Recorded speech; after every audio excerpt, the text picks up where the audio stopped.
Good evening, ladies and gentlemen. The question everyone asks every single day is, when will we get back to normal? When will we be putting this lockdown behind us and have a semblance of a normal life? When will this pandemic end? But ladies and gentlemen, 1 year later and the situation has only worsened with the second wave. The second wave, which caught us completely unawares, has hit us hard. But as the saying goes, there is light at the end of the tunnel. The number of new infections recorded in a single day period has seen a significant decline over the last 3 or 4 days. In the last 3 days, cases have now been below the 3 lakh mark. May 6th is when India recorded the highest single-day tally in this pandemic. Since then, things have been looking up for India. In fact, after a high of 4.26 lakh cases on the 6th of May, now we are below the 3 lakh mark. Some experts believe that this is the sign of us moving past the peak of the second wave. But what's worrying health experts is the rate at which fatalities are increasing. A grim milestone was reached today with 4,529 deaths being recorded in a single day. In fact, one of the major reasons for this trend is that the second wave is now hitting rural areas, and these are getting severely affected. Health infrastructure that is either crumbling or non-existent in deep interior rural areas has also created fatalities in the hinterland. Another reason is that we've seen multiple cases in which serious complications have led to deaths in the recovery phase. Reaching out to rural areas and tending to those cases is right now the biggest challenge that India faces. If the centre and many health experts are to be believed, and the worst part we can then say is looking to be behind us, then can we be looking at easing restrictions that have been really in place across the country? At least 21 states across the country are in some sort of a lockdown condition or the other. And these lockdowns have yielded results to control the spread of the pandemic, at least after the last 4 weeks. Cases are dropping as positivity rate is on a national average, first time below 20, around 17.6%, in the last 1 week. So what happens when these restrictions are going to be lifted? In fact, can we actually afford to lift in these restrictions? Do we have a roadmap to deal with what comes next? That's the question, and that is the legitimate question we are asking tonight. Till when can India be locked down? Is there a ray of hope at the end of the tunnel? That's the question and the debate coming up on the other side. You're watching the News Hour at 9. Debate number 1 on Times Now, Super Prime Time. And joining me tonight is Dr. Ashok Seth. He is Padma Bhushan and chairman of Fortis Escorts Heart Institute. Also joining me tonight, Professor Mahindra Agarwal, IIT Kanpur member, National COVID-19 Supermodel Committee. Also with us, Dr. Sitabhra Sinha, professor at the Indian Institute of Mathematical Sciences. And my first question goes to Professor Agarwal. Professor Agarwal, you're the modeling expert, and I want to ask you, are we past the peak, and can we now start looking towards some sort of a lifting of restrictions, because normal life has really come to a standstill? Businesses are suffering. Look at the way we are seeing the drop in the positivity rate. Many states, at least in northern India, Delhi, Chhattisgarh, Haryana, Jharkhand, Bihar, Madhya Pradesh, Maharashtra and Uttar Pradesh seem to be showing a decrease in the positivity rate. Yes, the positivity rate not quite so low in southern states, but how is it that we can look at the forthcoming 3 to 4 weeks? Yeah, now we can safely say that the peak is behind us, both in terms of new cases and active cases. The numbers have come down very rapidly over the last week or so. Now, as regard to lifting of lockdown, got to be a fairly localized decision. I mean, some states are still at a very high, as you mentioned, positivity rate or high number of active cases. So they may need to continue with the lockdown for some more time. On the other hand, some other states are seeing a dramatic drop in the number of cases and positivity rate. They can consider opening it, may not be full opening, but at least moving towards opening up.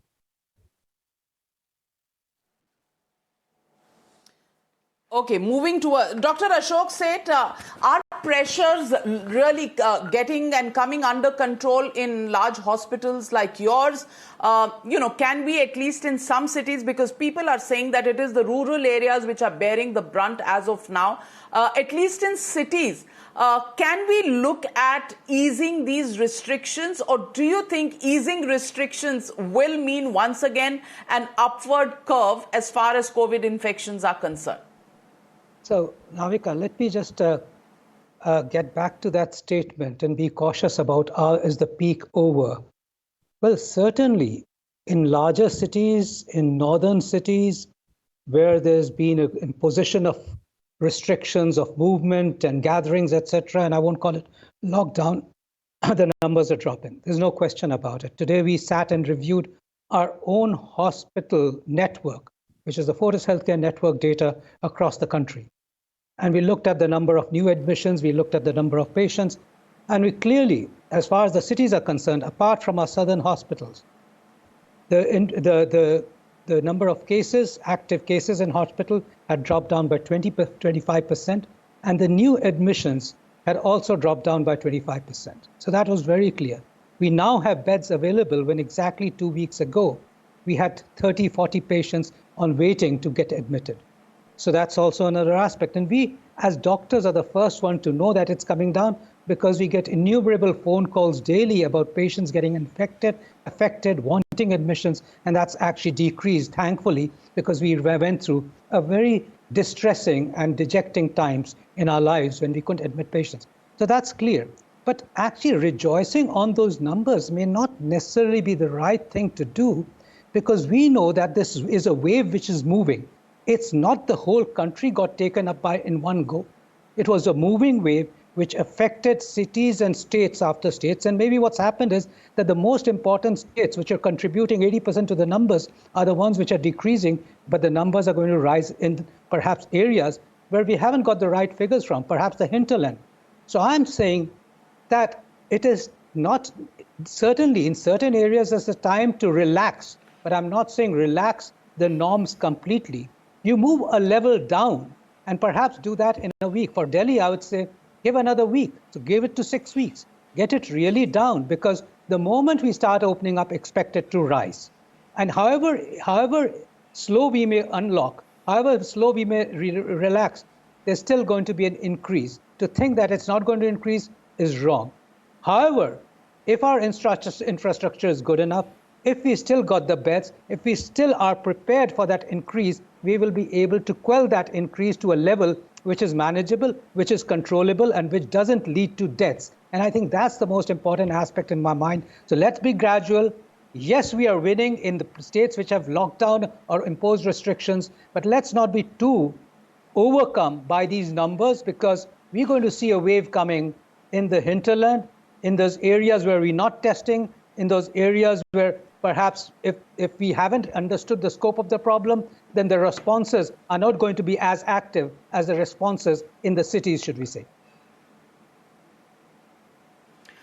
Very well put, Dr. Seth. And Dr. Sitabhra Sinha, that's the question. The death rate is rising even now. Today, we've touched a new peak in the death rates at about 4,500 plus on a single day. Apart from that, our vaccination rate is really down 50% from what it was maybe a month ago.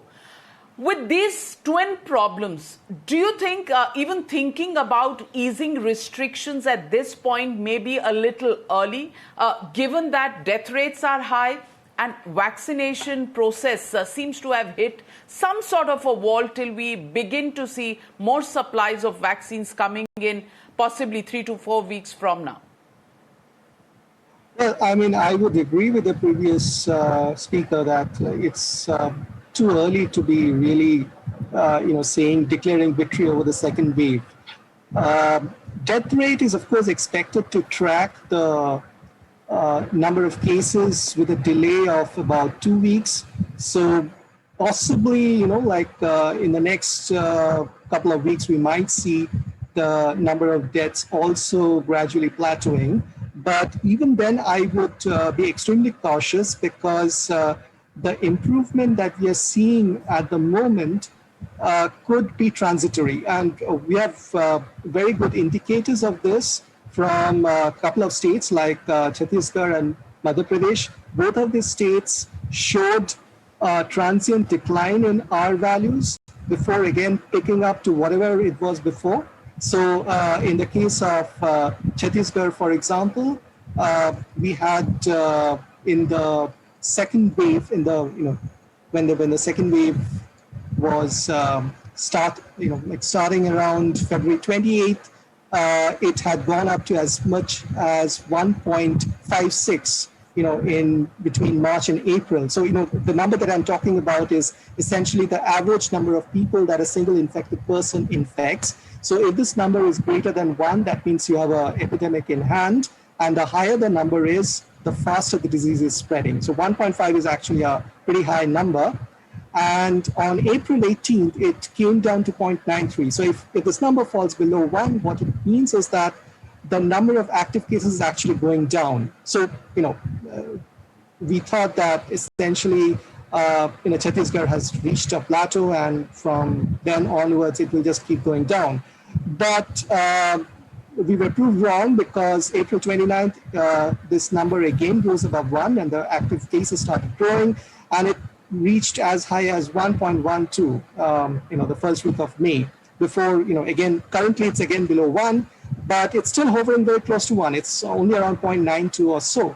So I would say that it's still too early to say that it won't again turn back and again start rising. Same thing, Madhya Pradesh.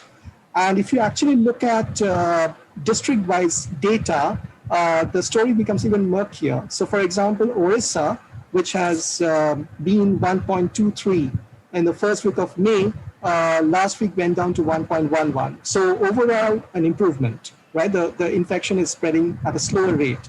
But if you look in details, what was the cause for this decline, it's primarily because of the improvement of the situation in the urban areas of Bhubaneswar and Cuttack. If you look at other districts, like, for example, Koraput or Kandhamal, both of these actually have, effective production number of greater than 1.3. Mayurganj district is even worse.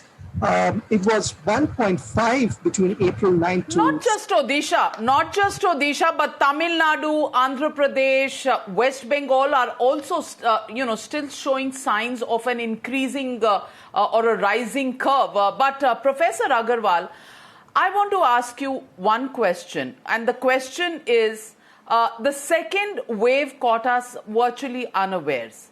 Are we in some sort of a situation where we've seen now the worst of the second wave, at least going past most of the states, at least 200 districts are showing a downward movement of the curve?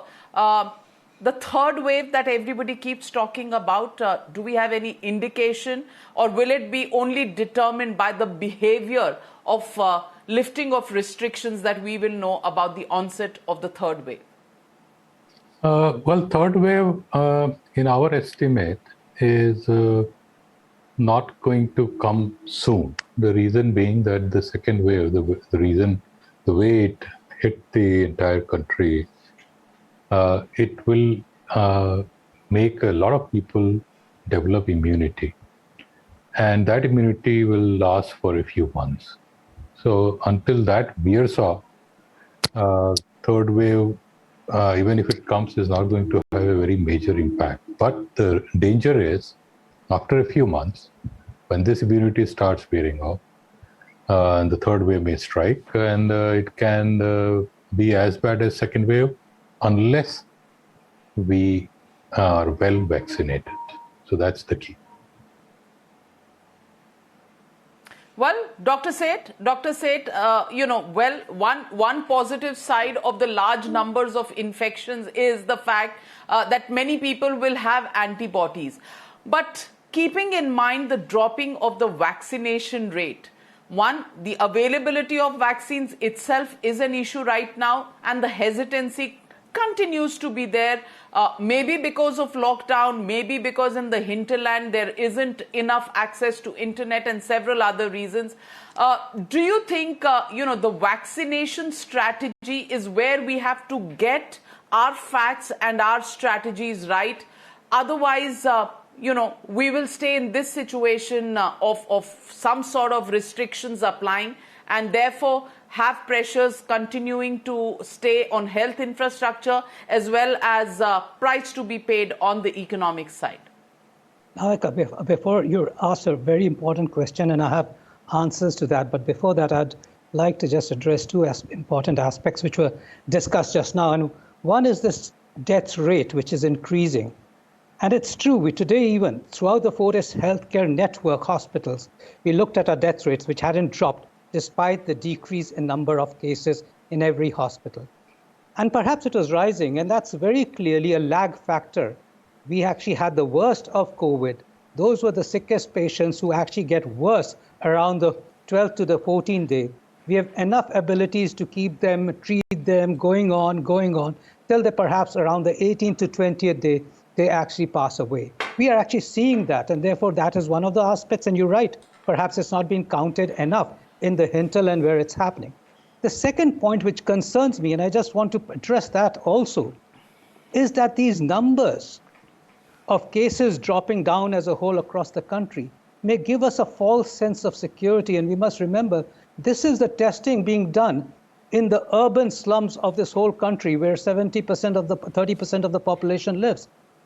But this just reflects what may be actually happening in the cities because of the lockdowns. We actually don't know what's happening in the smaller towns, in the villages where very little testing is done, where people have an infection, have a fever, perhaps don't even report it, die away. And now those numbers are not being counted. And we have a sense of security because all the larger cities which went into a lockdown are getting better. And so we say, great, India is winning the war. But that's not India. 70% is still around there. And therefore, this wave may never finish if we never secure at going down there, testing, understanding, knowing, and then deciding what health policies do we have to do. And that's where the maximum under-vaccinated people are going to be.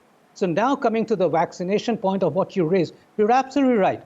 We may be able to get over the hesitancy. We may be able to get over the vaccination, the supply of vaccinations as it has been predicted from August to December. But unless we have a clear-cut vaccination policy, which includes all the smaller towns and villages, we're not going to be winning this battle. We're still going to be having high numbers, which we may not report, which we may not even know that is happening, apart from when we see that there'll be enough number of deaths, which may not be even reported as COVID. Importantly, I want you to absorb one important aspect, and I want to absorb the views. If we're a country of 1.3 billion who has been able to hold elections, democratic elections, of actually 70% people voting in a period of a few days, there is no reason where vaccination takes less time than actually giving a vote, has less implications on showing your ID card and your Aadhaar cards and your voting cards, has less implications where police actually protect those voting centers where you don't have to be protected while going for vaccinations. It actually has a whole healthcare. In fact, it's not the doctors and nurses, any paramedic can give it. You've hit the nail. You've hit the nail. In a country as large as India, if we can hold elections, then we can certainly hold vaccination camps and we can actually vaccinate the whole of India. And if not the whole, at least the critical, the critical mass of 70% of India's population to get that herd immunity. So what these doctors and these experts are saying, ladies and gentlemen, is the fact that numbers don't give you the entire story. The numbers that we are seeing are mostly urban numbers. Rural, we may be seeing only a tip of the iceberg. The rural numbers may not be actually displayed as openly and as realistically as the urban numbers are. And therefore, if we have to look at removal of restrictions or any amount of coming back to normal life without restrictions, of course, with safeguards in place, the fact is that we'll have to work much harder and work much harder on our vaccination policy. Yes, restrictions can be limited and they can be removed at some point. The third wave can be pushed away. But the key to all of this will be how safe we stay with our restrictions, our personal discipline, and how fast we can vaccinate this critical mass of 70% of Indian population. And only then can we hope for Achhe Din to come along. Thank you very much to my panel for joining me on debate number 1.